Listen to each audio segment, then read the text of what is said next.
Alaskans. How are you all doing out there today? I'm doing a sound check. I'm currently here at the MatSu School Board meetings office, anyways, what I usually call it. The Community Council for Palmer has the facilities available to them today, and they are having a town hall about the vagrancy problem that is creeping up in the city of Palmer.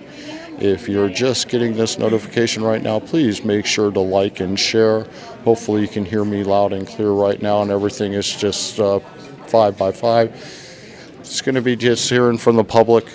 Come out here today if you're in the area, and come and share your point of views about what you think of the homeless problem that may be out here, or vagrancy problem, or do we got drug addicts, do we got alcoholics? What is out here in our community right now? Are these people that we can actually get help for, or are they part of the chronic homelessness that's out of Anchorage and been transplanted back out here? We'll soon find out. Again, please like and share. This meeting is about to begin. I'm going to move my location here in just a second. Thank you all for being here, and once again, like and share.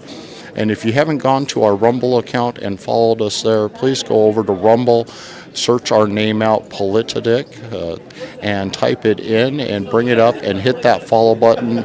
We just need a few more followers there on that, and we'll be able to start up our own channel. Our goal is to be live streaming to them at the same time. We're on YouTube, Twitter, and Facebook, and currently on our website at politadick.com. And if you go there, please also click that support button and help us grow and expand and keep improving our equipment that's broadcasting this here to you today. Thank you.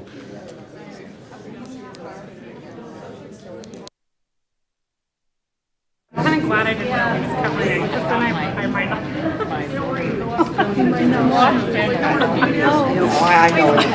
I just had a lot of messages to come out here and be here tonight, so. I probably would have watched it, but it's good that I'm. It's good for them to see. They need to see that I don't want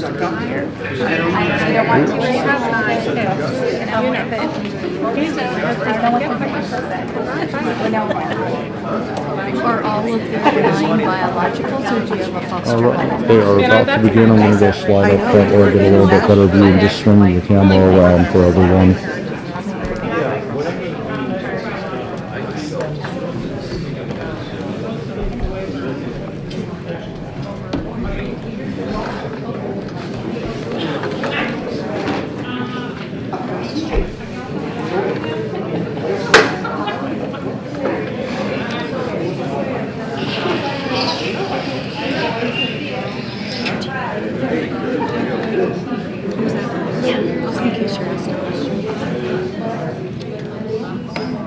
Are these wireless? Man. Step up for me. Yeah, no, they probably have the correct names on them things too. That's true. I'm always like, wait, who's cards? I know, yeah, mine always says a Torino or something, or manager.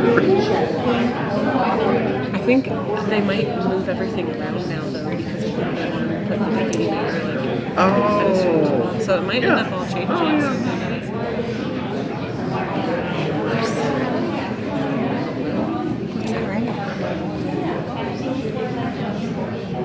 No, Richard.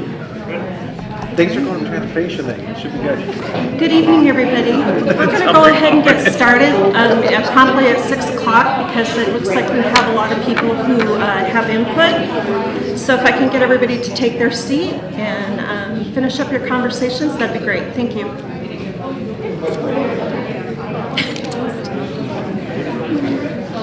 Should be like that thing too, Dusty. Yeah. Hey, Dusty.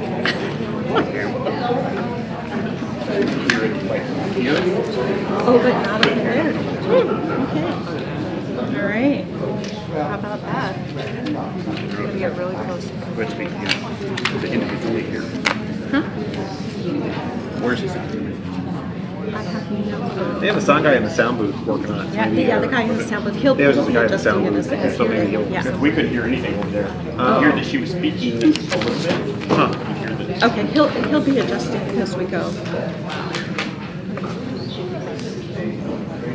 How are you doing?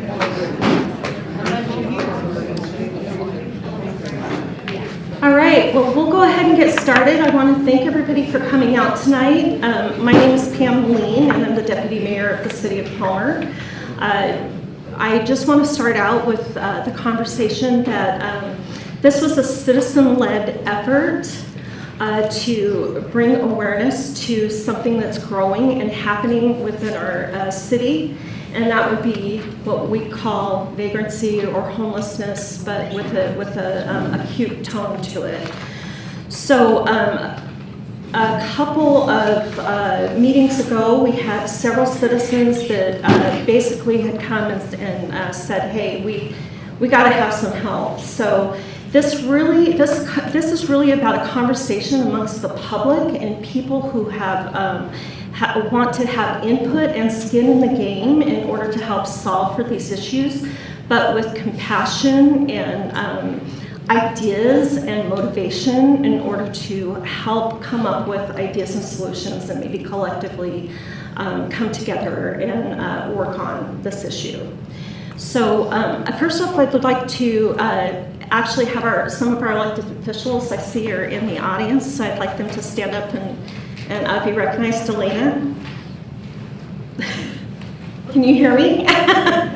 So, Representative Delana Johnson is here. We just want to recognize her. Thank you. And Stephanie Nowers. Fantastic, thank you. And of course, Todd Smolten is here on behalf of the governor. And then we have Brian Endall. Yeah, go ahead and you just it's just a candidate. And then of course, we'll go ahead and do introductions, starting with Brad. Just introduce yourself, Brad. Yeah, hi. I'm the acting city manager right now. Mr. Moosey's out of town, so I'm here to listen and hear your concerns. Thank you. Richard Bass, Palmer City Council. Tom Uzla, member of Palmer City Council. Carolina Anzalati, I'm on the Palmer City Council.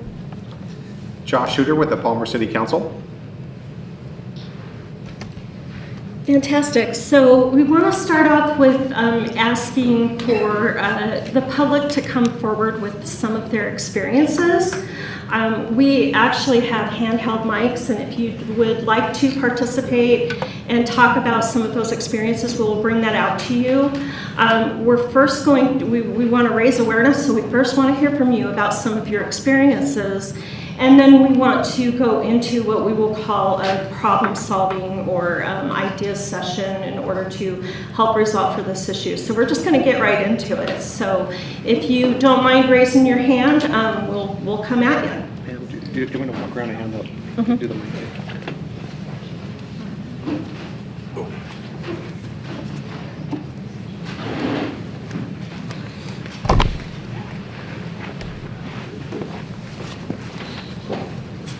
Hi, my name is Craig Thorne.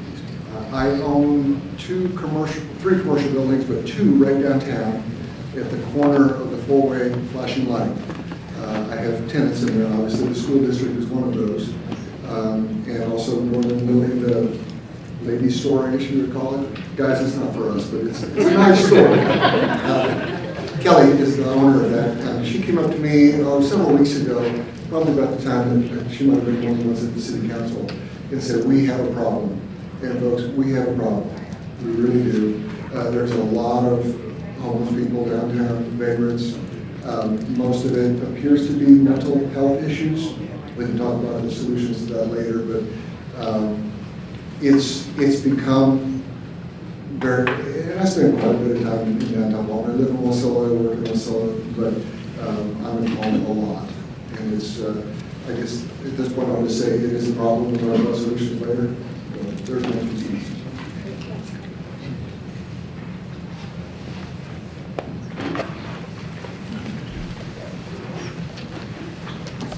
Hi, my name is Annie Witzak. I've lived in Palmer for about 10 years. When we first moved here, there really was no, a few vagrants maybe, but it wasn't a huge problem. Now my teenagers who run for Palmer High School report that when they run with their team through the woods by Palmer High, they encounter dozens of homeless people back there doing drugs. So this to me is a big problem for our youth and the safety of our kids in the community. So that's where I see the problem. Hi, I'm not going to stand up. My name is Lori Kopenberg. I have AlcoholAbuse and Purple Moose. We've had instances, my goodness, going on for the last probably 5 years at least. We totally trespassed people off of our property, not only at Purple Moose, but also in the Kozlowski Center. Some of the things with Purple Moose, we have young girls that work there, and if you guys recall what happened with the young girl at the coffee shop in Anchorage, that's always a huge concern. A few months ago, we did have a gentleman try to break into our Purple Moose building. It was probably about 2:30 in the morning. I do have an alarm system on there, and it is very loud. You can hear it across town, which thankfully is a good thing. I do have a picture of the guy trying to break in, but as soon as the alarm went off, of course, he ran. Thankfully, Palmer Police responded quickly. The officer on duty did climb through our window to ensure that there was nobody in the building. My husband went down and we secured the property again. However, it's a nightly occurrence, and we do have cameras, so we can see a lot what happens. We see them come down, it's usually at nighttime, about 12 and between 12 and 5, 12 and 6 in the morning. They come from the hotel there on the other side of Fred Meyer's. I can see all the way up to the light. I can refine my search and see that far. So you see them go across to cars, and they walk their way down, and they go back and forth. So it is an issue. Again, I've seen so many instances of where there's a lot of, they're running from things when they're trying to break into other locations in that area. At Vagabond this morning, we just had a guest about 6:30 come in and tell us that there was a guy passed out in the bathroom, and eggs hanging out through that. So sometimes they come in, and not during the day, and they find a place to hide. And after the building's closed, they go in the bathroom and they sleep. And again, my concern is I have nightly bakers. I have young girls that are working there until 7 or 8 at night. So these are issues that need to be dealt with, and the number of needles and the amount of cleanup that happens every spring is pretty tremendous. When my gardener goes out to clean up our gardens at Purple Moose, she finds a lot of remnants of that. So it is an ongoing situation. I do believe they have drops. We saw some activity happen where we watched one gentleman come up and drop something in our outside garbage can, and then shortly after, another person came and took something out of that garbage can. So that to us seemed pretty questionable. So it's time for Palmer to step up and do something. I think we have to make them uncomfortable in what they're doing, and that means a daily visit to wherever they are camping at, because they're comfortable. They're all right with what they're doing, and it's winter time, and they're going to start coming in more and more and more. So I'm sure as other people talk, I will remember other things and have other comments about solutions, but it is a situation for safety of Palmer and the public. Thank you. I'm Ronaldie Moses. I own Peak Boutique downtown in Palmer. We've had a couple of situations. I mean, some of them happened a year or two ago. One was a customer came in when I had one employee, female employee there on a Saturday by herself, and he went in and locked himself in our employee's only bathroom. And I'm not sure what exactly was happening in there, but it was a big mess was made there. We have an entrance to our business. There's a main one because there's some offices upstairs.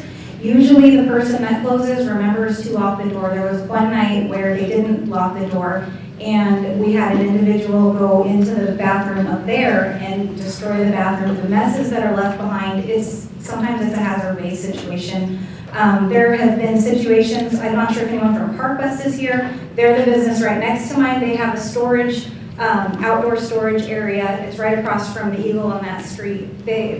Somebody kicked the door in and camped in there for a few nights, and the things that were left behind were a big problem. The police actually showed up when the guy was still in there, and they removed him from the premises. Last night, driving kind of by Fred Meyer on the corner, there was a person that just laid down in a sleeping bag to sleep on the side of the road in the grass. I mean, it's a huge crisis. There's a lot of different things going on. I mean, we've had one situation a few years ago where, and it's an individual that's well known in Palmer. He usually isn't much of an issue, but when he's not having a good day, everyone up and down the street knows because he's shouting and yelling at people, and he has a very threatening presence. A lot of times he's carrying things like trees or sticks that look like something the Grim Reaper would carry. One particular situation, I was downstairs at my shop working in the basement area. I had the door open in the back, and I just heard shouting and screaming out in the back parking lot. So I was like, what in the world is going on out there? I came upstairs and I saw him walking toward the Eagle Motel, and he was just yelling about how he was gonna kill somebody, he was gonna hold her down until her heart stopped beating, and saying all kinds of terrible things. And I was like, wow, I need to go grab my phone and call the police. I get around to the other side of the building and the police are already there. So I figured the situation was already resolved, and then come to find out it was, it ended up being a court case and things like that. But this individual is still here in Palmer, he's still troubled. I don't know what resources are available to him. I hope there's something that can be done, because that particular person, it's gonna end up being a situation where somebody feels like they need to defend himself and he gets hurt, or he ends up hurting someone else. So right now, from a business standpoint, I'm concerned about the safety of my employees and of my customers. I have customers and vendors that are afraid to come into the building when certain people are on the sidewalks because they don't want to cross the path of them because of the outbursts and everything else that are happening. I have vendors that have to unload things, and it's the same thing with them. So it's not just safety from customer standpoint, it also impacts our ability to do our businesses and things like that too. So I'm not sure what the solution is. I'm hoping we can figure out at least different ways to approach the different levels of problems that we're seeing, but they're very real, and it's gonna escalate if we don't address some of them.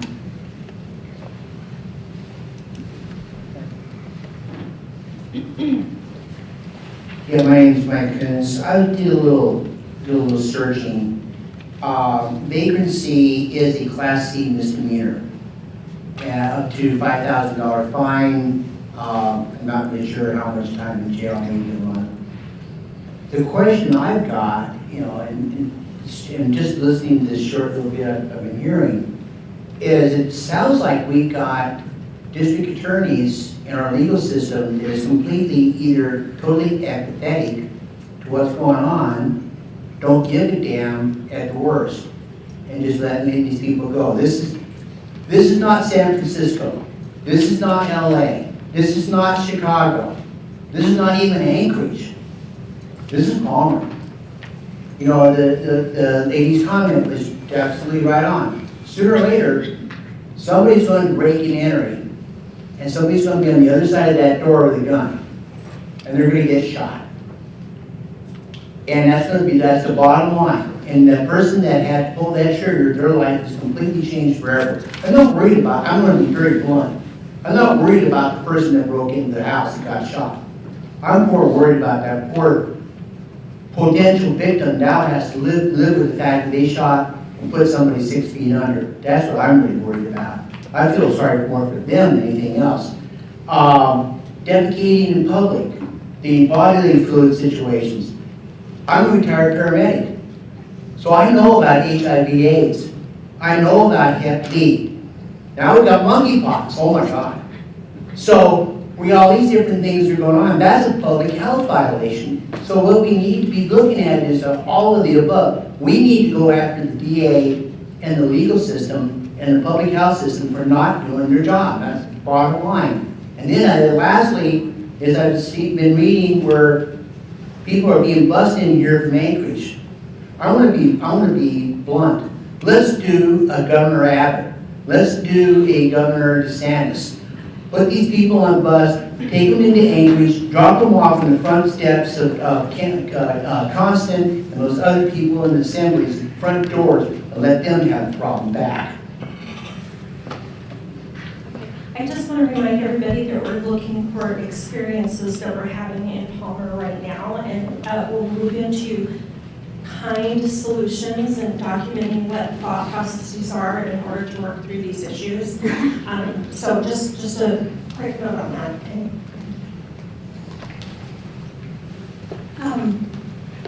Hi, my name is Claire.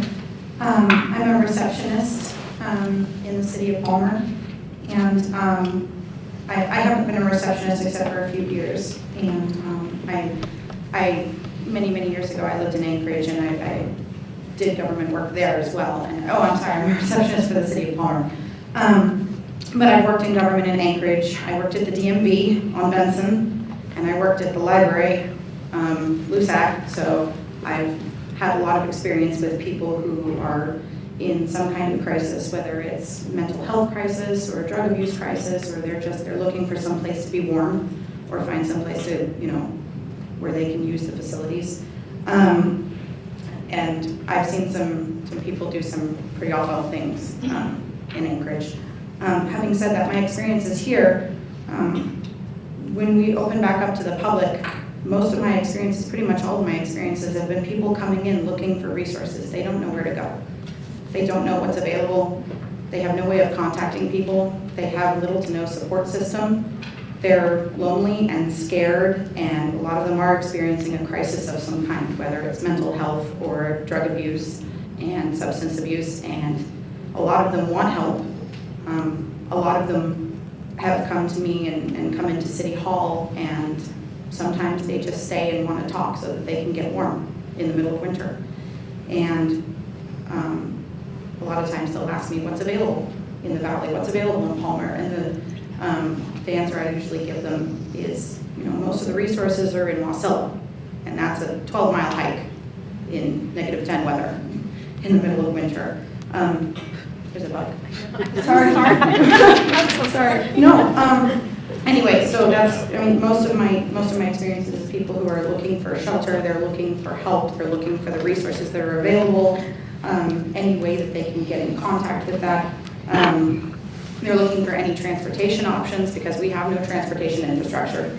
Our transportation infrastructure is, anyway, I'm sorry, that's the word. It's such that it's demand. I don't know how many people have looked at the public transportation we have, which is awesome, but it's demand response. You have to call 24 hours in advance and make a reservation to be able to go anywhere.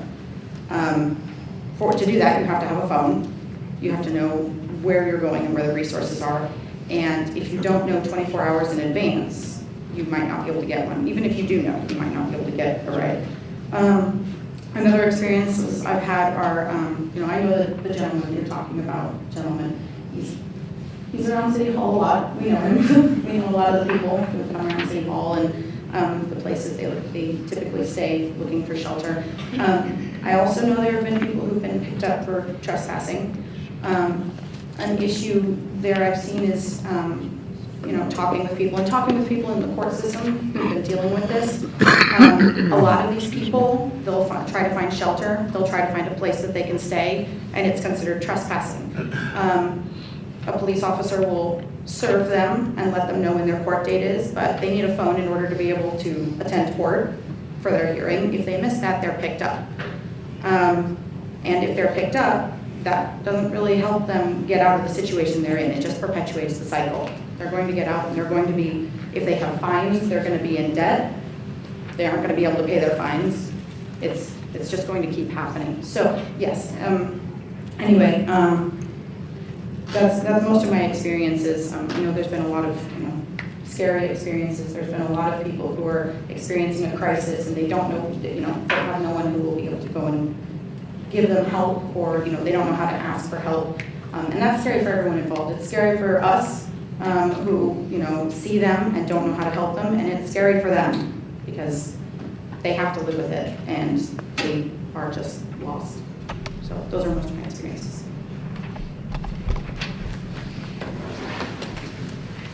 Hello everyone, my name is Felicity. I work at Melin Neighborhood Dental here in Palmer.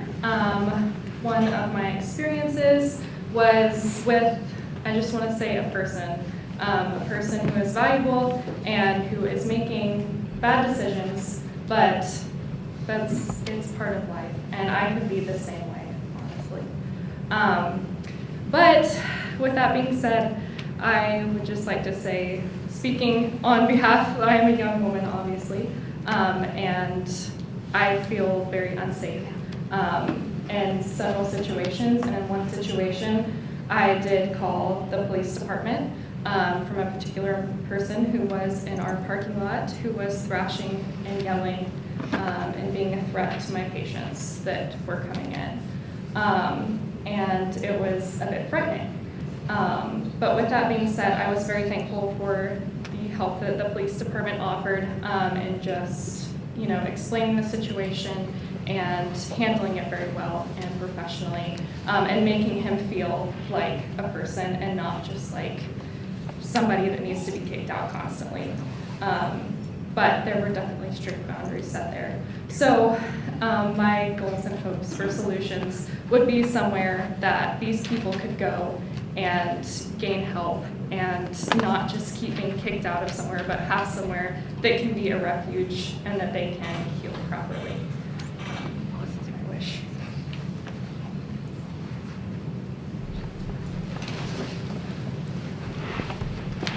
My name is Jackie Goldthorpe, and my granddaughter and I love the playground. Yeah. What's that, the amusement park? Yeah, is it called the amusement park? Amusement. The moose what? Amusement. Yeah, the amusement, okay. And about 2 months ago, we were playing on there, and on the back left corner where the spiral slide is, the place was full of kids. And it was rainy, thank goodness. But there were feces on the side of one of the areas and the trail of toilet paper, okay? And all I could do was kick it aside, but there were children everywhere. And I took pictures and sent them to Pam, Melin, because this is a serious issue with all these children in this biological product. Thank you. And we do have some pictures up here for reference. We try not to, have bases of anybody. We don't want names named. But we do have just some small pictures of experiences and things like that we've received. There's plenty more, but that's just a few of them.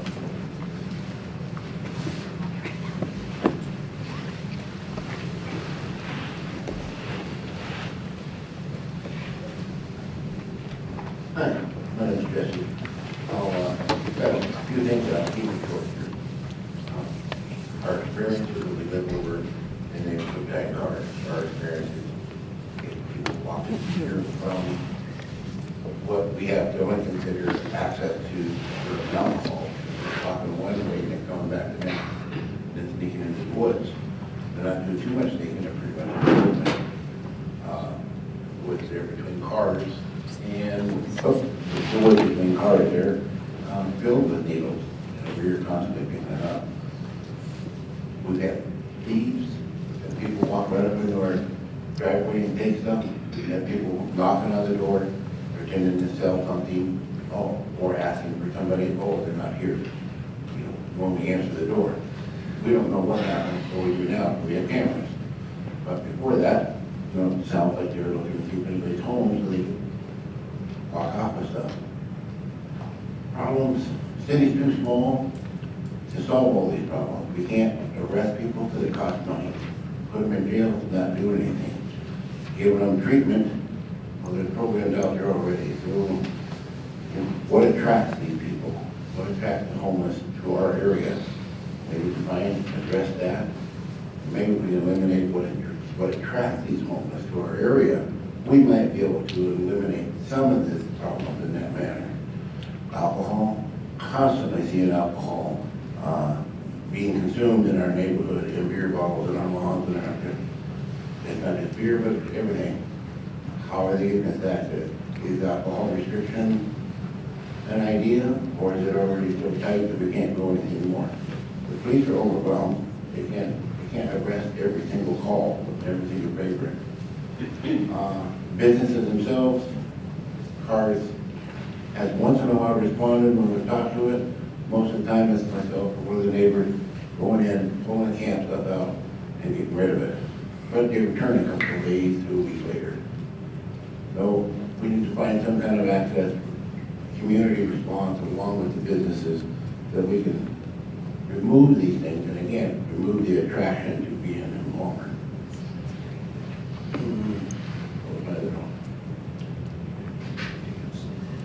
That's pretty much about it. I mean, I think community involvement, not police involvement, community involvement, young men, old men, young ladies, old ladies, getting involved whether they would watch, or are we helping clean it up? Or we need to remove the attraction.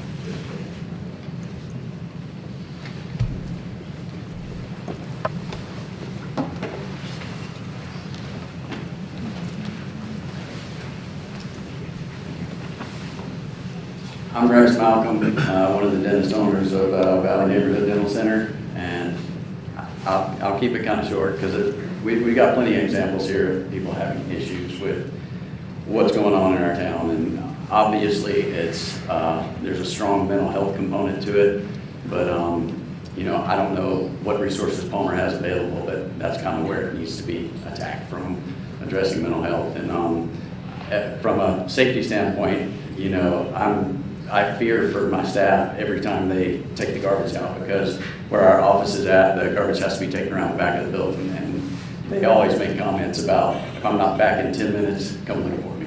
And they're not kidding. So.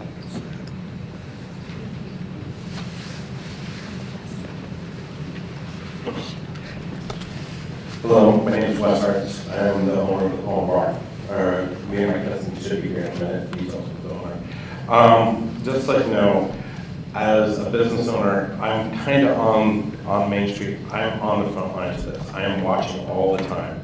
I've been bringing this to the community council for a while. It's not, there is a few people that are looking for help. There is a group out there that are pushing it and are feeling emboldened by the new ones that are showing up, trying to hustle people down. Even some of the street people are scared of the aggressive component that are there looking for help. And it's not, I've come across a few that are looking for help, but the major issue in Palmer is the ones that are aggressive that are not actually looking for help. That's becoming the major issue downtown. It shouldn't have to be that as a business owner, for me to protect my employees, the only thing I can do is trespass them.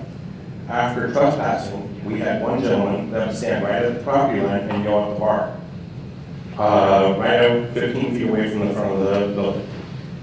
The thing is one of the girls got a restraining order against him. He now knows who got a restraining order against him. It's not just the building, and that she felt threatened. All my staff feels threatened. I need a little bit more power as a business owner protecting my employees. The fact that they're calling me going, I'm being watched from across the street, and this is the 5th night that he watches, and then he moves around to the backside after they close the blinds on the front of the building and watches them walk to their cars. That's an issue. That's stalking. But unless she turns in paperwork to the police and he's notified that he has a restraining order against one of my bartenders, then he's more likely to step up and escalate the stalking. So, okay, I just kind of give you an idea. It's really bad. And some of the pictures are some of the pictures that I sent to them. We just need to think of what we can do. It's the aggressive ones, it's not the ones that are falling through the cracks, even though there's a few of them.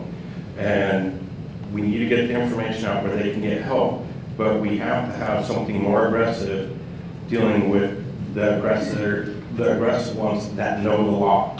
Because as soon as they see the Palmer police are doing a wonderful job. They're trying to make contact face to face. I've seen Pam going up and having conversations and interacting with these people.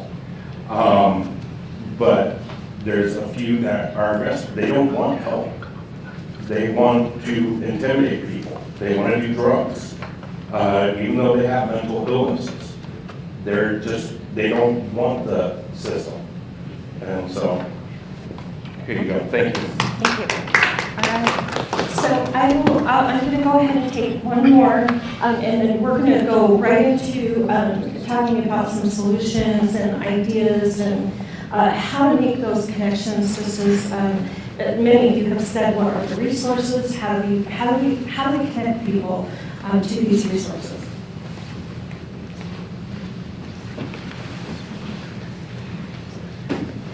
Hi, my name is Cherie Crippen. I've lived in the Valley a little over 30 years, and 15 of that was actually inside the city limits, close to Palmer High School. Now, I'm not a business owner downtown, but I certainly frequent all these businesses, and I kind of look at it as an economic challenge for you too, because what happens when you lose your customers? I mean, the whole city dies when something like that happens. I never expected to sit in my chiropractor's office, who is right next to your drive-in coffee shop, and get a bird's eye view of behavior on the corner there. It's you know, kind of intimidating. But as a sidebar, I kind of want to warn you now, because I don't live inside the city limits. Our neighborhood has a well house because we're on a community well. And one year we found somebody who had literally moved in there, had a sleeping bag, had a little table, an alarm clock, had a little lamp.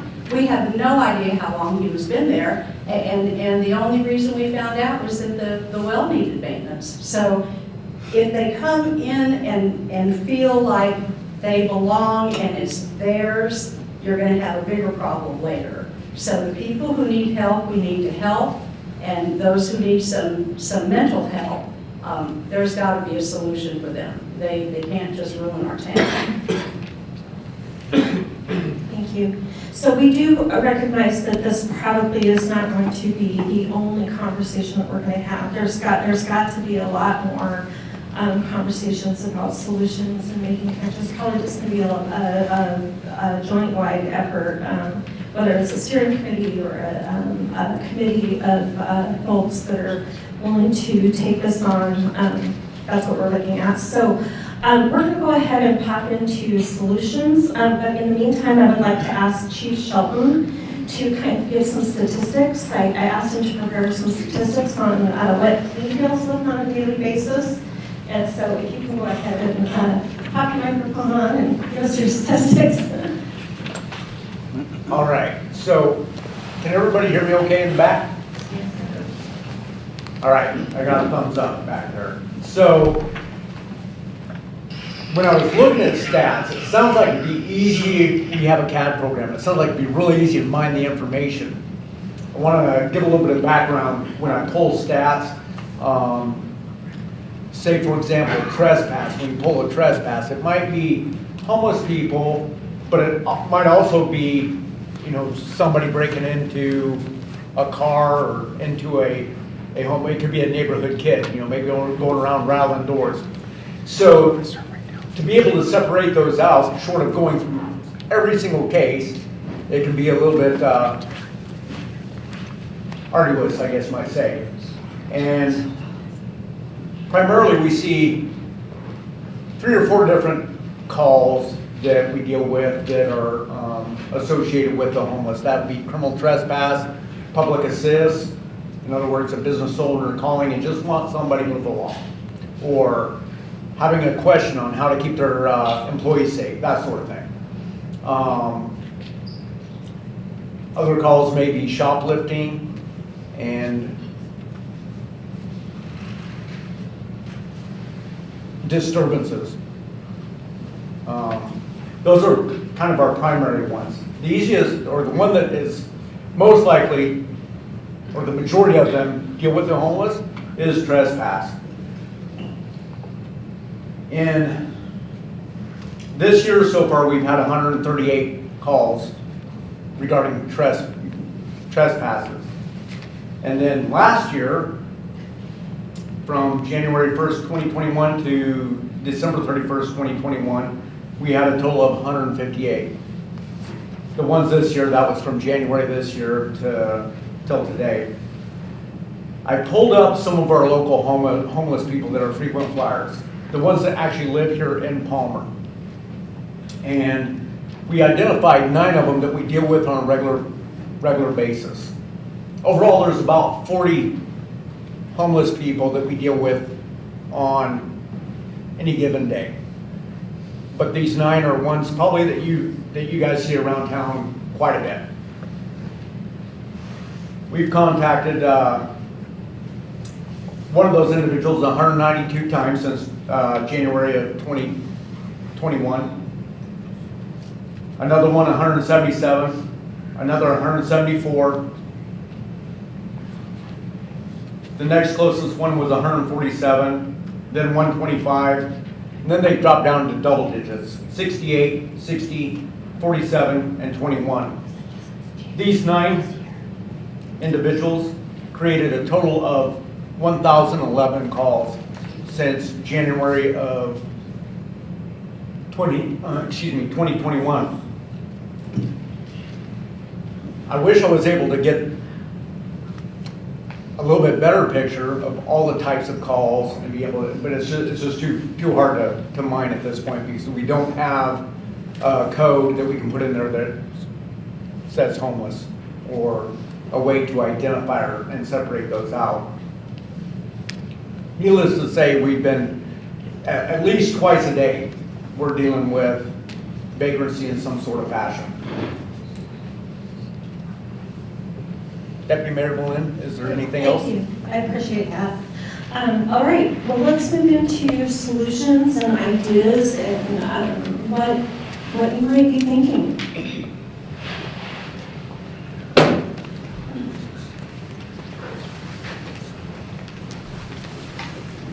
I'm Chris Herberger. I own the business directly behind the dental office, so we share that alleyway.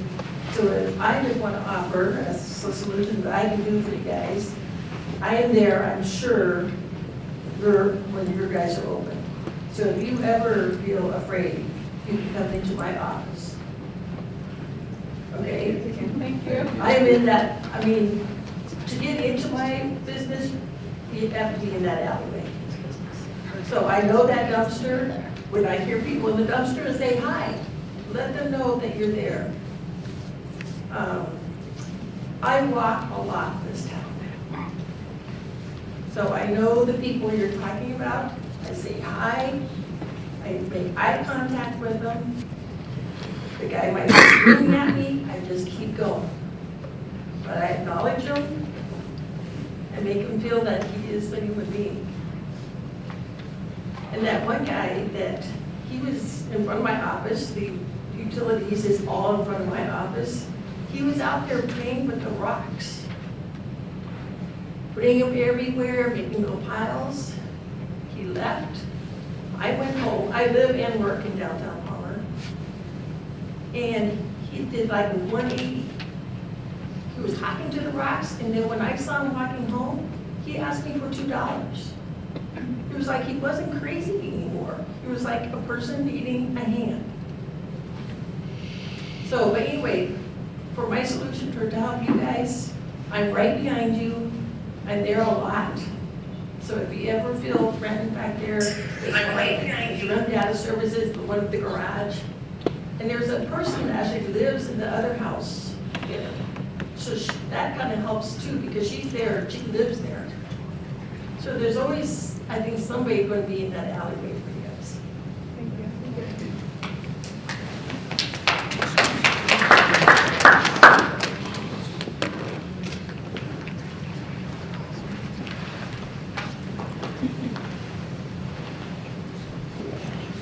Hi, my name is Jessica Young. I work at Fireside Books, so middle of downtown. We deal with lots of people every day. A lot of the local homeless population know that we're a safe place to come and get warm, get bottled water, call whoever you need.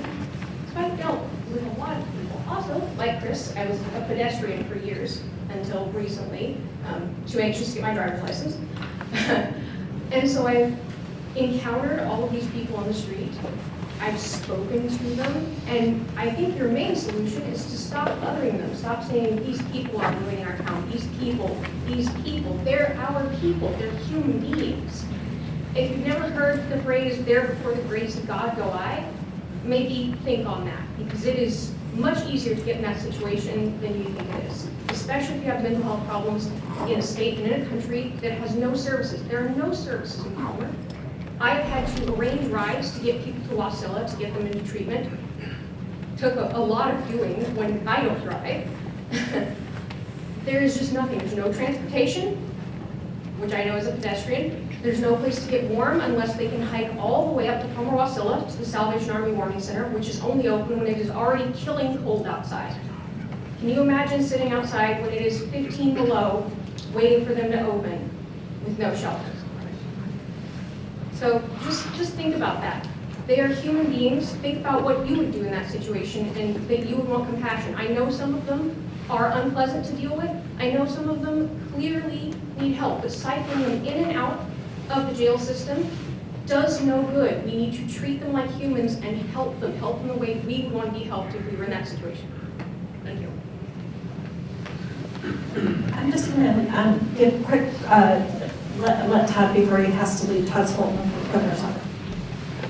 Hi everyone, my name is Todd Spolden. I work for the governor in the MatSu Valley, and I just wanted to, I'm sorry I have to leave a little early because of a family commitment, but just to give you a quick kind of overview of some things that are happening. One is as part of the People First Initiative, we have a homelessness task force that is going to be reporting to the governor very soon on some potential solutions. That's more of a statewide thing that we're working on. But locally, there's a group of us who are also having a meetings, a homelessness task force that is kind of sponsored by the MatSu Health Foundation, but the group of us who are meeting include Michelle Overstreet with My House and other providers in the area. So there is a lot of talk about this that's happening already in the MatSu around transportation, around how do we provide services for the bulk of the visible population that's experiencing substance abuse or mental health issues. I really appreciated your comments, some of your comments about how this could very well be you or your brother or your mother or your cousin. And personally, I experienced 2 weeks of homelessness myself at 19 in Kodiak. So it really can happen to anyone. I just wanted to let you know that there are some things happening in the MatSu, people talking about these things and working on some solutions. And I know that the city of Palmer, and this is great that you're having this conversation as well, because I don't want to offend Anchorage, but we don't want to be Anchorage, right? So the only way we can make sure that happens is if we take a proactive approach that is compassionate, but also really does seek some solutions. So anyway, I apologize I have to leave, but I did leave some cards with Councilwoman Melin, so if anybody wants to reach out to me, she can get that for you. So thank you.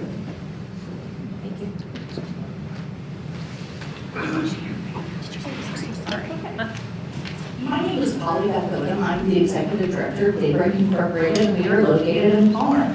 We've been in Palmer for 35 years.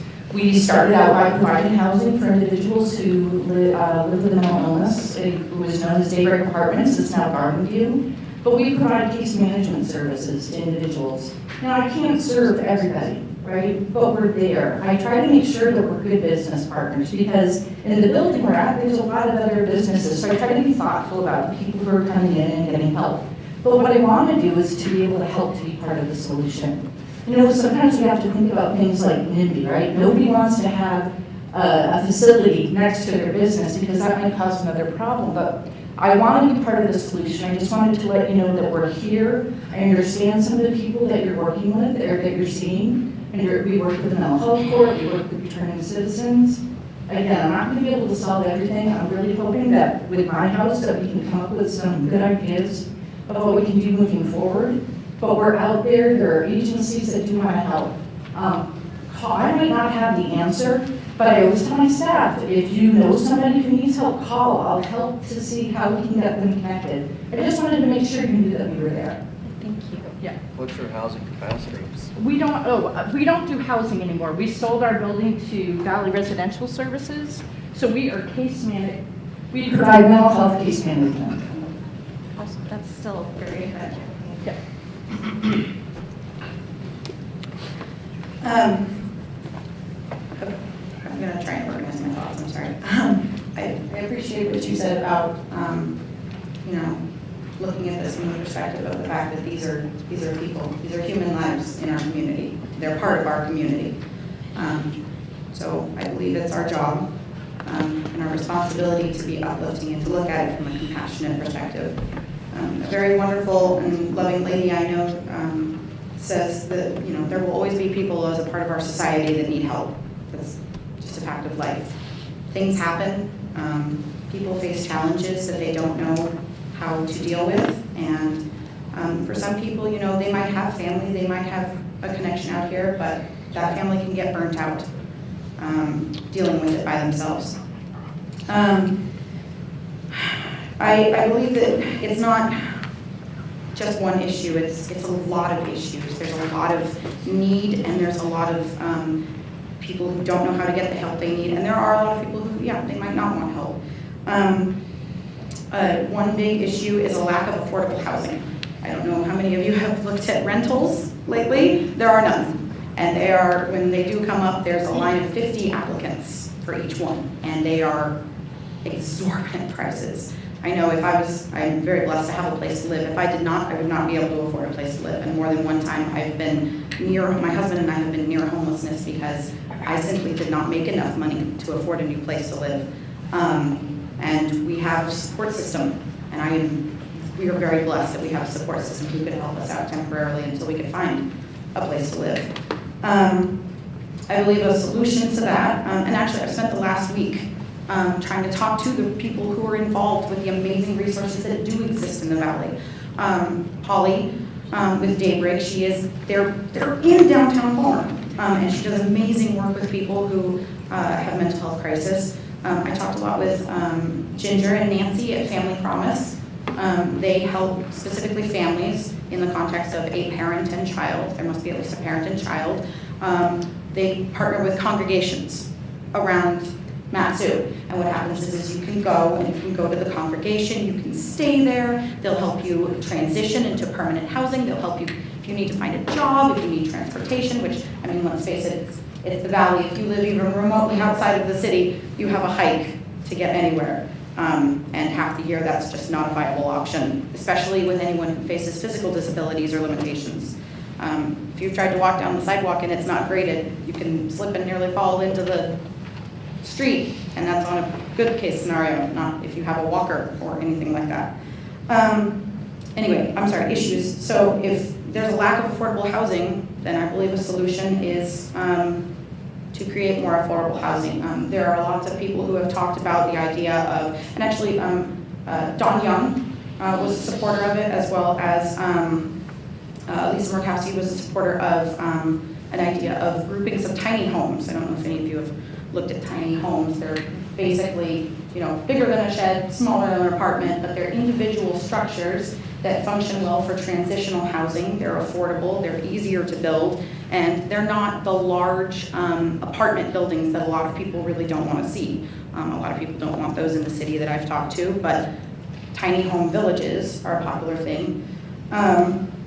Another issue is a place to go during the day for a lot of these people. I mean, that's how we end up with, people who are facing homelessness or people who are facing issues end up in a situation where they have no place to go. They have no place to connect them to resources.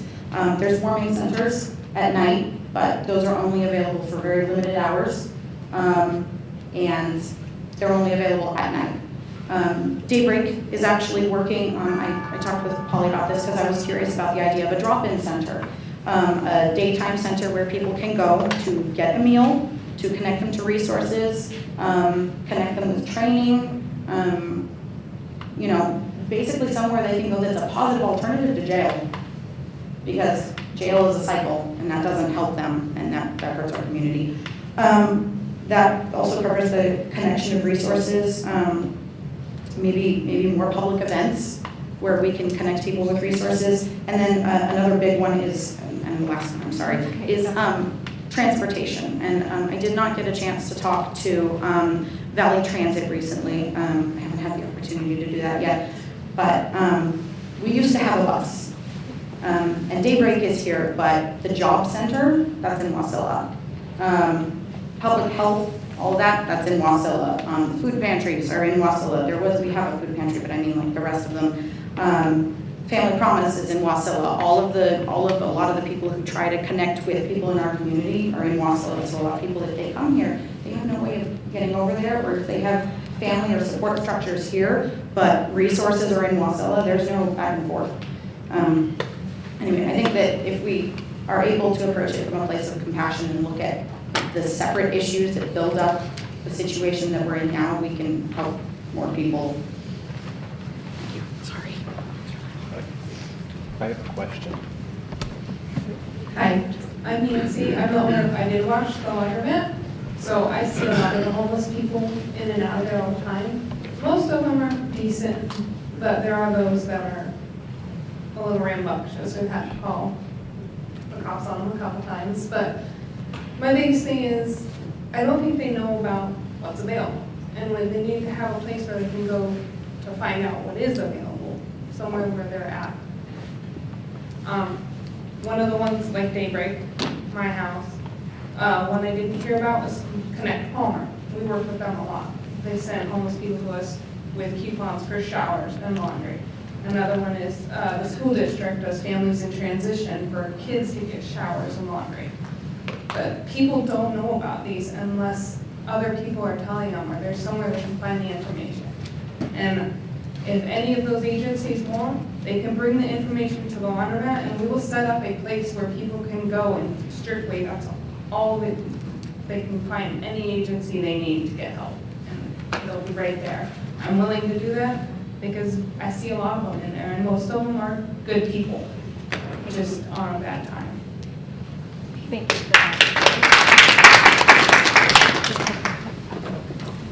I just have a question for like Daybreak and any other shelters that are in there. The main problem ones, how often have they come to you for help?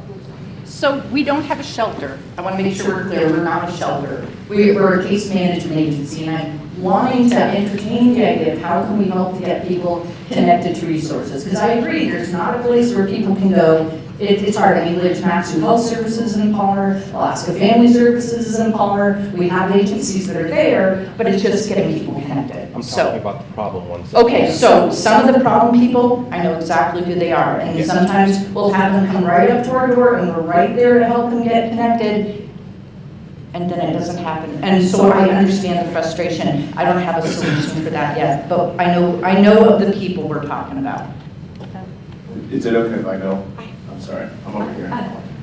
Okay, no, go ahead. Hi, hello everyone. I'm Ethan. I own Alaska Cell Repair in Palmer. I fix cell phones and stuff like that. So I get a lot of people that come in too, and it does make me a little nervous to help because the way my shop is set up is so small. To assist a group of people can be tough. And then I just worry about it being like a hotspot for something else that's malicious it could be. But I just want to offer services to, perhaps through like Daybreak, through a vetting process, maybe we can offer services and products to help people get connected. Because I will often just have customers or people coming in and say, hey, I just need to charge my phone. And they'll just be there for 10 minutes just for that. So if there's other things I can do, perhaps, I don't know how it would work, but perhaps repairing. I know that I have a lot of customers that just cannot afford to get a new phone, so that's a good resource. Awesome. Stephanie Howard, I live outside the city, but I've lived here 30 years and I get to go to Palmer High and New City a lot. And I just have seen the increase, and the thing I'm thinking about is the situations that people are in. But also on the flip side, it doesn't take very many mentally unstable people, violent people, to make the rest of us feel really unsafe and change our behavior. I was at the library, and for story time, the police are moving a person away from, not a violent person, but just moving them away. And I know, myself just walking around town. So, where's the balance is what I think about, and just a couple things. Like, one thing that would be really nice, just as a person, is having a flyer that tells us all the resources that are out there. Because there are a ton out there. Maybe it could be something we could hand out to instead of a buck, because we all know giving the money is not the right solution. And then I think the unduly burden falls on the police and the corrections system, and you get folks in there and they have mental health and drug abuse issues, and we're just housing them, and it's overloading our system. So I just wonder if the chief would, you're having a lot of contact with these folks, are you able to get them into, where's the disconnect between you arrest them and let them know about these resources? Is there enough resources for you to help you with these people who are frequent flyers and get them out of this cycle, I guess? I think I caught most of your question, but there was a little bit there that I didn't understand.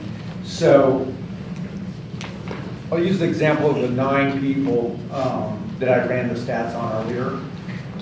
Many of those have spent many days in the last year and a half incarcerated. Typically, they're incarcerated less than 24 hours. So I agree that that isn't necessarily a solution. To let you know a little bit what I've been doing over the last several months, I contact these people. I've told my officers that, I mean, if they need a ride to Wasilla to get resources, they need a ride to Anchorage, we will take them ourselves. And we've offered that to them, we've talked to them. We've tried to get them set up with all the other resources, Set Free Alaska, everything. We've sat down and talked with them to say, hey, look, can we take you somewhere? Can we work with you and try to get it? And most of them are just like, no, they do not want it. At least of the ones that we deal with on a daily basis. And that being said, tomorrow I'm going to ask them again. The day after that, I'm going to ask them again, and it'll continue. And hopefully one day they will decide that they're ready. The issue that I see with these ones that are frequent flyers is they still continue to commit offenses against the public. Whether it be exposing themselves, trespassing, being disorderly, committing assaults, that sort of thing, placing other people in fear, hurting other people. Although that doesn't happen super frequently, it does happen. And as that stuff does happen, I mean, we're going to take appropriate action. So I really don't know what the long-term solution is for the habitual offenders that don't want the help or not in a place today where they're ready to change or to make a help or make a difference. We see a lot of people that are homeless in their vehicles, and we contact them maybe once or twice and then never again. And it's because they do have like a safety net. A lot of them are young people that find themselves in between. You know, they left home, they find themselves maybe kicked out of an apartment, and they're figuring life out. Most of those have the skill, and they have the mental attitude to be able to get themselves out of that situation. They also have the support group to help with that. There are resources, although there are not a lot of resources here in the Valley, there are resources that are available. What we as a police department see is those that are the frequent flyers that are the systemic problem, at least today, are not at the point where they want that help. Did that answer the question at all? It just points to, you gotta figure that out. Yeah. It answers your question. Hi. Oh, did you get your question answered? Okay. Hi, I'm Lisa Wade. I'm with Chicklin Village Traditional Council. About 5 years ago, we had the similar type of problem where we were struggling with addictions, roaming pretty prolific throughout MatSu borough. And we very quickly convened a summit, much like this one, so to Nan for convening everyone. And we quickly started creating a map of resources. Not just resources, but where people could plug into those resources. So this is the first step. So I haven't heard a lot of these come up. I'm going to share with you some of the ones that we created. That was an outcropping of that last summit that we had. And there's some really great resources out here. We have Alaska Family Services, who has a treatment program on our Wasilla Highway. We have Book Inlet Tribal Council out here, has a peer-to-peer support program. We have South Central Foundation, who's now brought out the 4 Directions treatment program. And we have, with both of our tribal entities, both Kinnick and Chickaloo, a tribal opioid response program. And with that program, which is really a great program, it's a partnership with SAMHSA, and that program allows us to work one-on-one with individuals with whatever they really need. And so we have transportation that we provide that's on-demand service, and we work with individuals through that program, but also through our transportation programs. And the great thing about that is they're for everyone. They're not just for Alaska Native peoples, not just for American Indian peoples, they're for our entire community, because we always strive to serve everyone. We also offer affordable housing, and I think one of the greatest challenges that I've seen is in job creation and in offering opportunities to people. A lot of the people that we see out here, the reason they're out there is for a variety of reasons. There's not one checkbox, right? So, but there's a huge one that we don't deal with, and it's a real challenge, and it's barrier crimes. So anyone out there that has had a barrier crime against them is virtually no housing options, limited job opportunities, and they end up on the street. So part of the solution is to create opportunities where people can work their way back into our society. And I think that's one that is something that, as business owners, maybe you can help with. And I have young men who are homeless right now from our community that did something when they were 18 years old, and they're now 30, and it's following them all along their life. They're not bad people. They made a stupid mistake, but the consequences of that will be with them for a long time. There are people that are challenging, I'm not going to lie, but you know what? We specialize in those, so send them our way. I also want to say that, you know, there's no ideology that's going to fix this. And I think the reason I came down here tonight was, one, to share some solutions that we have. We are always opening to partner and figure out what resources we can bring to help with this, because we want to help people wherever they're at. But I was really dismayed to see a lot of the comments, a lot of the judgment, a lot of the real vitriol that was expressed about this meeting. And so, you know, we're here with solutions and want to work positively, but I think really ultimately it starts with having a conversation with people. I love more than anything when I go to that nudie Thai up there. You ever been up there? It's great food, by the way.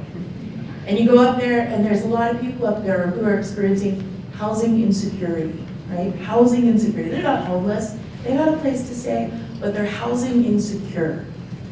And you sit down and you have a conversation with them about, hey, how'd you get here? Where are your people from? And there's a lot of trauma and a lot of sadness that they express. There's a lot of hurt that they're carrying with them. And sometimes they just want somebody to talk to. And Chief Shelton is absolutely right. You know what, it's gonna take 10, 20 times sometimes for people to get through what they need to get through to get on the right path.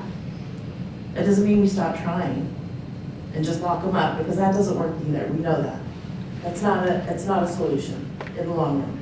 So anyway, I agree wholeheartedly, and the one thing I'm taking back from this to all the boards I serve on and all of our tribe and everything else is that we need a greater outreach campaign.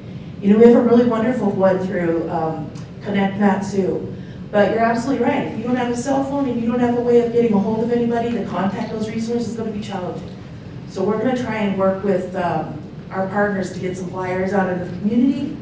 And businesses, you can all spread those flyers around and give them to people and give them our contact information, because we'll meet people wherever they're at to help them.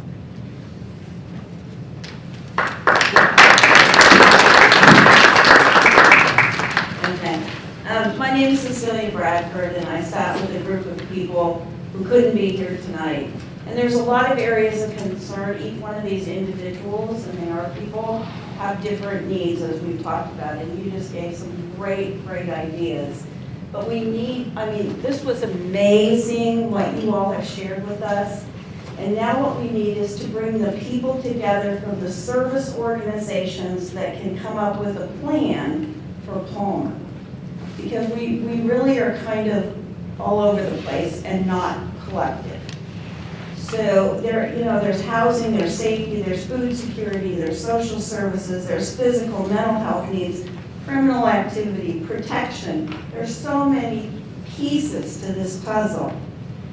And in terms of the council, what is the role of the council? Where is the leadership? Perhaps you could, lead this up, but it takes the service organizations to come together on this. And what is legal and what is doable and who can do what. And I really think you need to look at, excuse me, all the social services that are available. Your churches, your nonprofits, your businesses, federal, state. There's a lot of people that need to be involved in this. I was born in Anchorage and raised in Palmer. When I came home, retiring from my job, I was shocked at this situation because it's not the Palmer I knew.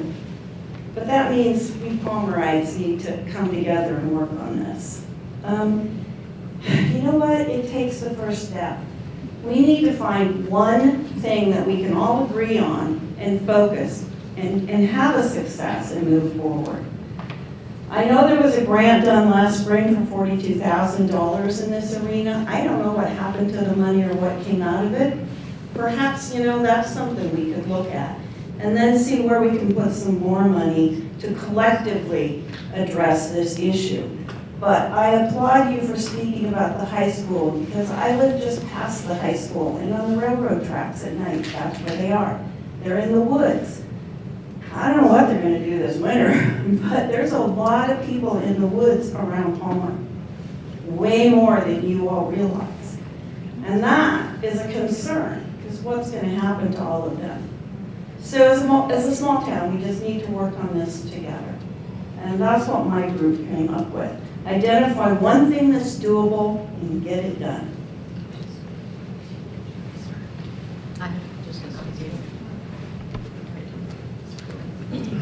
Yeah, hi. Real quick. Start at the bottom of the situation we have. The first of the situations are where are they going for drugs and alcohol. We're not talking about people who need mental health. We're talking one thing we all agree upon. We want that kind of system out of our area. Bring that to light. Where are they going? Where are they getting their drugs? Where are they taking their drugs afterwards? I hope, I'm probably going to offend somebody, but the restaurant right above Fred Meyer's, the hotel/restaurant, massive amount. Every time somebody gets money, that's where they're walking to. So what can we do? How can we address that? Those are issues that need to be focused. Other houses, they're single houses. They're being rented out. Homeowners do not even know what's going on in the place being rented. That needs to have a spotlight put on it. Those would be the things we can focus on right away.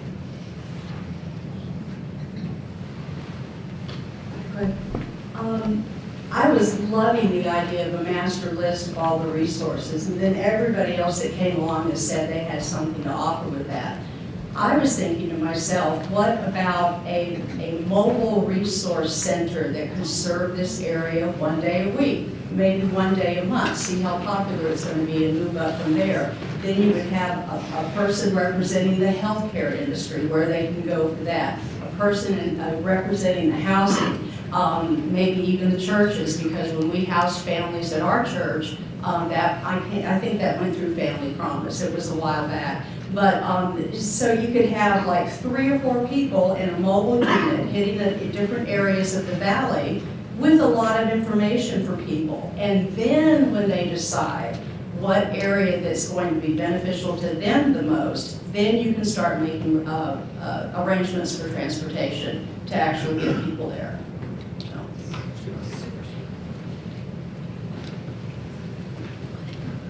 So my name is Ray Michelson, and I'm a resident of the city of Palmer here. I don't own a business downtown. However, I do share the concerns that have been brought up. And I hadn't really intended to speak tonight, but I think I really should speak about some of the mental health resources that are coming to our community. So I work at the MatSu Health Foundation and largely do everyday grants to bolster the behavioral health and social services here in the valley.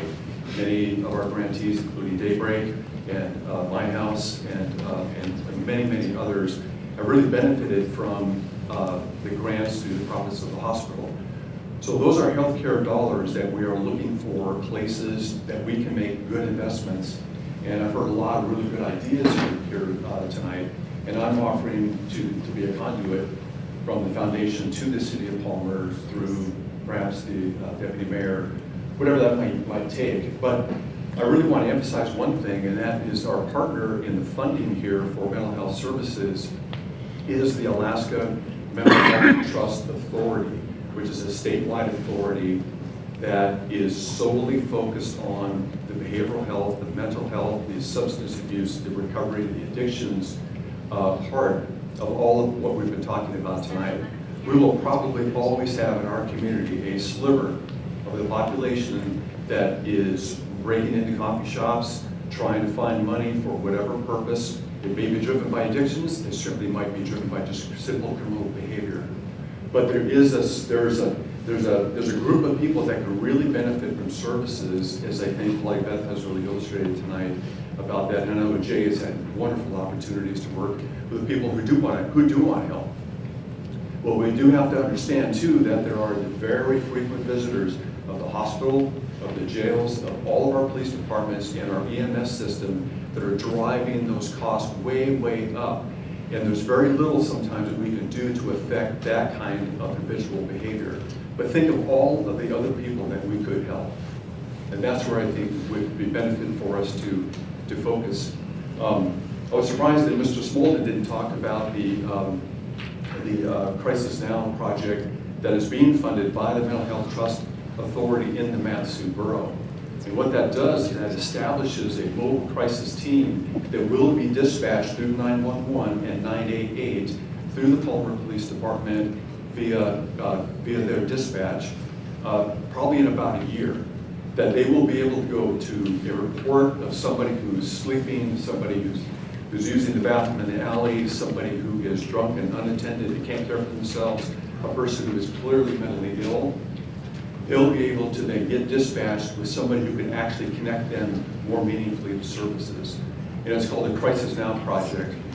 There's two other parts of that Crisis Now Project besides the mental health clinician workforce that is dispatched, and that's 24/7, that's not 8 to 5. So we know that these problems happen at all hours of the day and night, so it's going to be a 24-hour service. The other two services that will come online after that will be a 23-hour hold. And that particular hold is a place where somebody can go less than a day and can be exposed to all sorts of help. We mentioned a whole lot of services over here that they can get connected with. And then there's a short-term residential program that goes along with that. Those services are coming to our borough.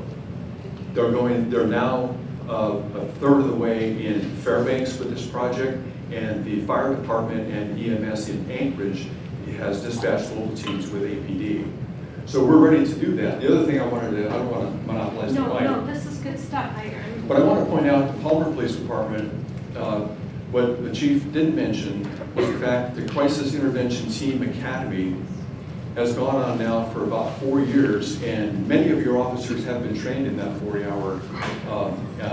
Sheriff Roy has been stellar at showing up at all of the Crisis Now meetings, along with Todd Smolden. He's been to all of those meetings, but they weren't mentioned tonight, and those are projects that are getting traction, and they've got funding. So it's like all of these things are really lining up for the borough, which includes Palmer. So I just wanted to mention that. And for others that are offering, like the cell phone gentleman back here, actually offering services in his shop for a person who needs that, maybe there's something we can do to help get him connected better to the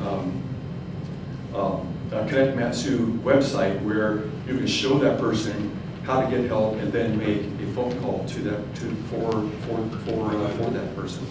So there's a lot of things that are really brewing in our community right now, and Palmer is right at the heart of it with this. So I really appreciate the tone and the sentiment tonight about helping people and not busing them to Anchorage, not putting them on an airplane, and not treating them as they're something different or subhuman than the rest of us in this room. So I just wanted to express that. The other thing is that I'll leave you with is that there is an 8-hour training that anybody can go to called Mental Health First Aid, and there's a version for public safety, there's a version for EMS, there's a version for older Alaskans, there's a version for kids and for teens. In an 8-hour training that you and I could avail ourselves, and we can actually help people get connected to services without having to be an expert in mental health, but it's just being aware of a person who you might suspect needs that kind of help. So those services those classes are available all over. Ray, who offers that training? I'm sorry? Who offers that training? Alaska, It's the University of Alaska. Alaska Training. Is it the Training Cooperative? Training Cooperative, Alaska Training Cooperative. And the Department of Education now is offering it actually next week up at the Mormon Church off of Bogart.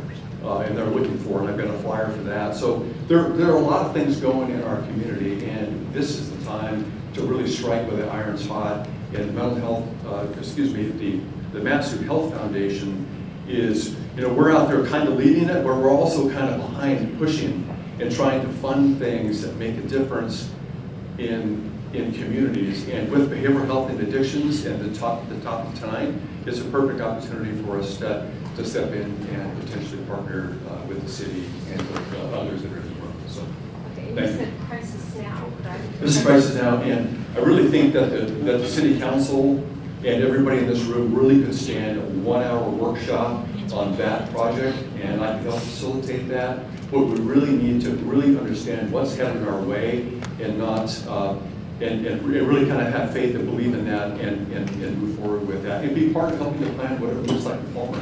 The police are going to be at the very center of all of that. Your dispatchers, I've spoken with two of your dispatchers, and we have trained them on using the Connect MatSu database, which is something the dispatcher can pull up immediately when a parent calls and says, hey, I'm really worried about my son, those kinds of things. They go right to that database and they can pull up the services that are available with that. So, Chief, we'd love to invite you to train on some of that so you know what your officers are doing and you know what you dispatch, the problems that they're having, but the solutions that are available now and then also in the future. Okay, my name is Mark Jones. Okay, I'm going to be that vitriol maybe we were talking about a little bit. So I'm looking at what the problem is. The problem that I'm hearing is we got a lot of people that got mental health issues, they got needs that aren't the problem. They're the ones that are those ones in those woods that we don't see. Those are the ones that are really needing the help. And I agree, we need to be able to reach out to those people and get them help. However, we have denied 1,100 runs in the last couple of years, 1,200, something like that, on the same 9 people. They don't, and like you said, they don't want help. Well, the big problem is, if you got a problem, you have to identify that you got a problem, then you have to be able to have the guts to say, I need some help. That's all of us, right, had that same problem. But if you don't want the help, you're not going to get the help. Now you're the problem.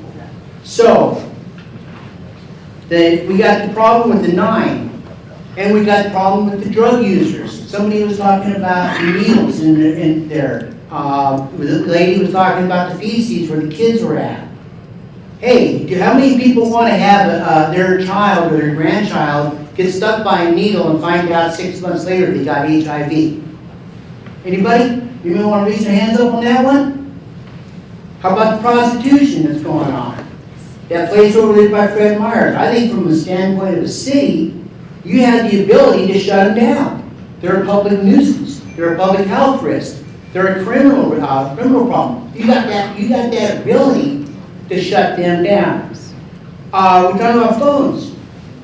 Oh, wait a minute. What happened to the Obama phones? Remember when Obama came out and was giving phones away? There was a gentleman, I worked out at Elmendorf for several years. So, I guess the big solution to me is, Chief, I backed Blue 10 ways to Sunday. And I'm looking at what's happening here, and I'm looking at what's happening in the lower 48 and every place else. What do you need from the DAs? How can we get rid of bad DAs how can we get rid of bad judges, and so that we can make sure that when your guys go out there and bust their butts, and put these people, that they're not in there for 24 hours. We need them in there for 24 days, or 2 to 3 months, or 6 years, or whatever, to get them off the street, so they're not pushing drugs, they're not putting needles in people's feet, and not leaving feces all over the place. Those are the ones we need to be dealing with. And we can help the other people that want help, but we got to stop the ones that are just completely lawless and don't give a damn.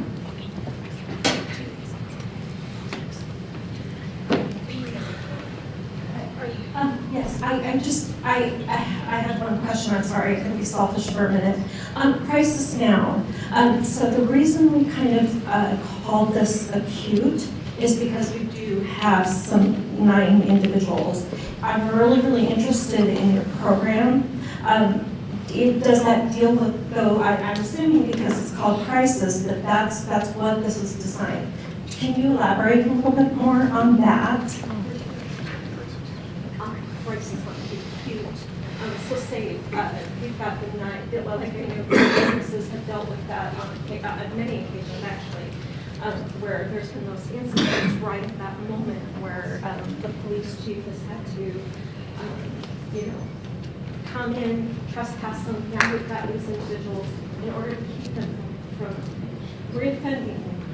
Could we then call you? I'm just trying to get a good mindset as to Okay, I can paint a scenario very quickly. So a shop owner calls 911, and there's a person who's maybe passed out. Did you hold the microphone up? Oh, sorry about that. Yeah, so maybe they call 911, and that's really how it begins. It could be the 988, which is the new nationwide suicide crisis line. Simply they can get dispatched through 988 as well eventually. So 911 gets called, the Palmer police show up, and the report is that there's a person passed out in the alleyway, and they may have a needle nearby or something like that. So dispatch, Palmer dispatch, and MatCom for the rest of the borough will have a decision tree in front of them about when to also send the crisis clinician and the peer support specialist.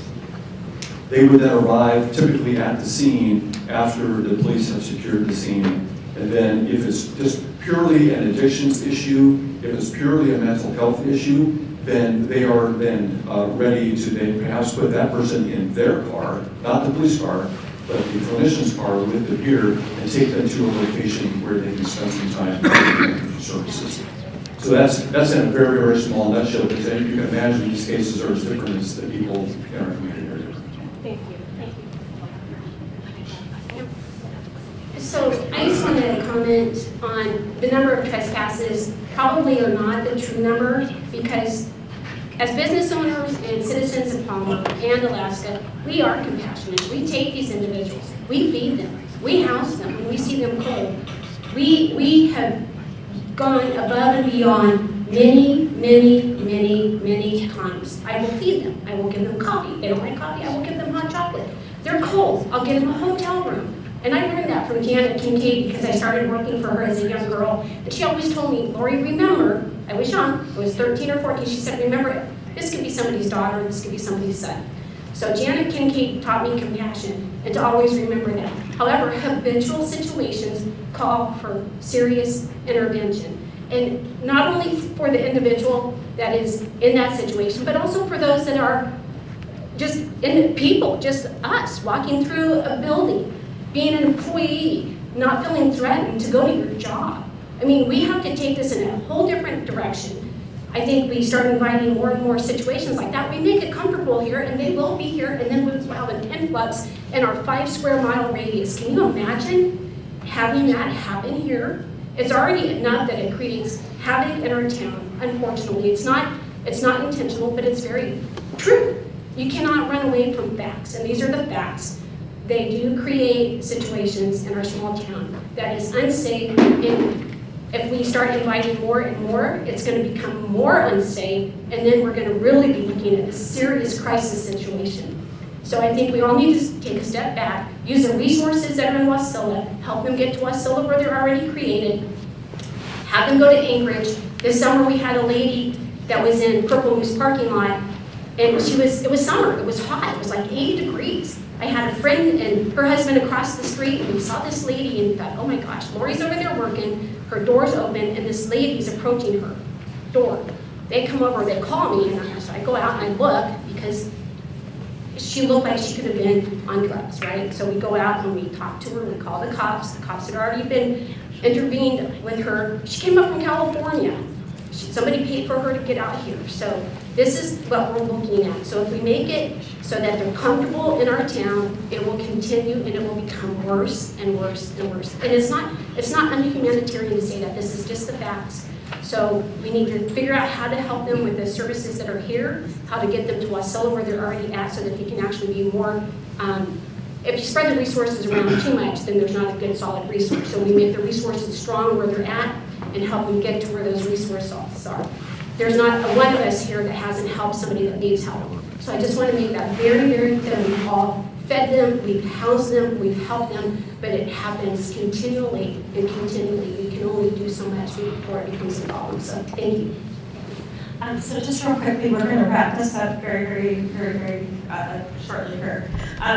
Thank you for that. I know that several of us actually have I call it walking the streets, because that's what I've done since June, and introducing myself to individuals that might be, in need. And it is tough sometimes to approach them, but I just, I would encourage you not to be afraid to approach them, or to at least just ask the question. I mean, they might not respond to page one, and trust me, I've had those, but it's important to get to know what is happening in your city, so that you can solve for an issue as it arises. So, that helps. Just real quick.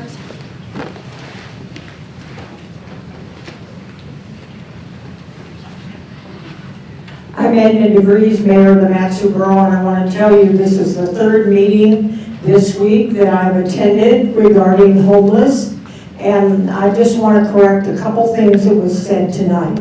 Right now, as of at least 12 hours ago, there was no warming shelter going to be for the winter for anybody, okay? The Salvation Army is not able to continue that because they do not have a sprinkler system. So if any of you own or know somebody who does own a building with a sprinkler system in that would be available for a warming shelter, then please contact the Salvation Army or myself so we can do that. The other thing, there was many questions about the resources that are available. Yesterday afternoon at our last meeting, United Way has a pamphlet that's about this square, and you unfold it and it lists all the resources that are in the valley available for anybody that has a need. And so that has been taken care of. We just need to be able to get those and get those out. And like I said, it folds up so it's like this. I have one at my office that's probably this thick and 8.5 by 11 sheets of paper, and so by the time you get through it, the poor person is thinking, oh, I don't think this person wants to help me because they're not saying anything. But anyway, just for your information on those two things that were said tonight that need to be corrected.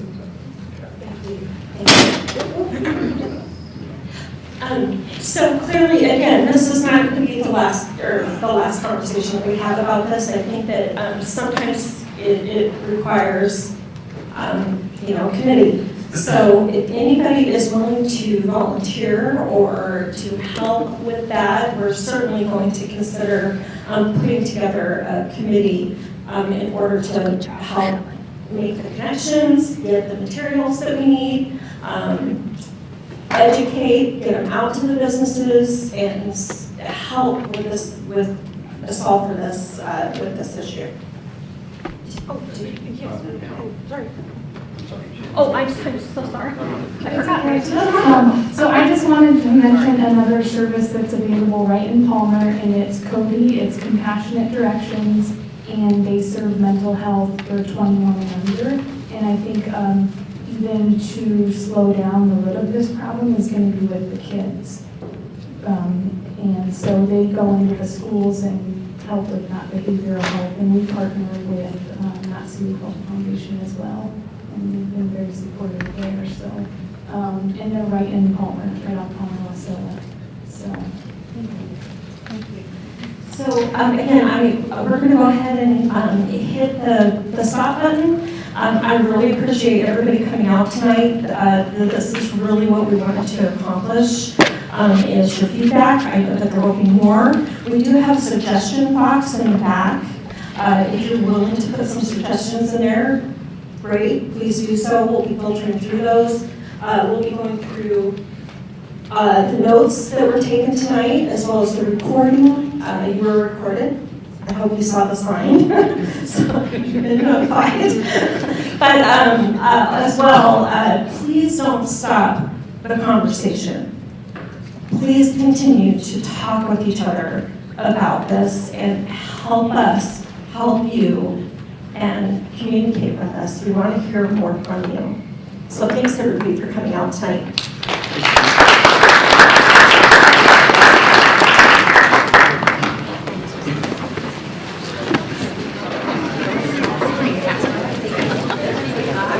I love your shirt. Oh, you're badass. All right, everybody, give me just a second here. I need to swap mics. Doing okay.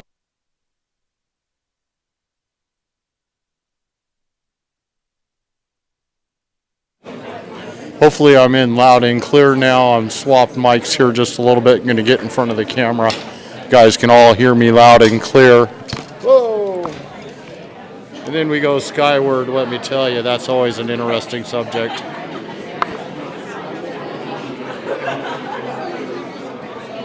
All right, thank you guys all for being here today. It was greatly appreciated. Hopefully you have liked and shared this video by now. If you haven't, why not? If only we had city council members or assembly members sitting in Anchorage that would actually have conversations like this one instead of trying to dictate how to spend millions and millions of dollars to keep that revolving door going on the same 450 people. Where here they were coming out with many ideas and different solutions that really should be looked at and addressed. I don't agree with everything that was said here today, but I don't disagree with everything that was said here today. It was a pretty good community town hall forum here held by the city council. And again, please like and share. Also help us grow. We are expanding onto Rumble. I need you guys to please go to Rumble, look up Politadick, Politadick, and click on me and follow my page there. And I'm just a few more subscribers away from being able to open up my own channel. My ultimate goal is to, as I'm live streaming to you here today on Twitter, YouTube, Facebook, and on our website at Politadick.com, I also want to be live streaming to Rumble, and I need your support to do that. So please go to our website, Politadick.com, click that support button. All proceeds go right back into continuing to expand our services. The restreaming fees are coming back up that I'm using right now. That's going to be another $1,000 a year. And it's your support that has made this possible. Without your support, I can't do it on my own. I just don't make that kind of money. I'm not a rich person. It's because I got a passion for what I do that I'm here right now. I'm not no paid actor like a lot of people. I'm here to be out there because I love what I do, and I want to make sure Alaskans get to hear this stuff unfiltered and uncut the way mainstream media should be doing it since day one. Thank you all for being here again, and once again, like and share.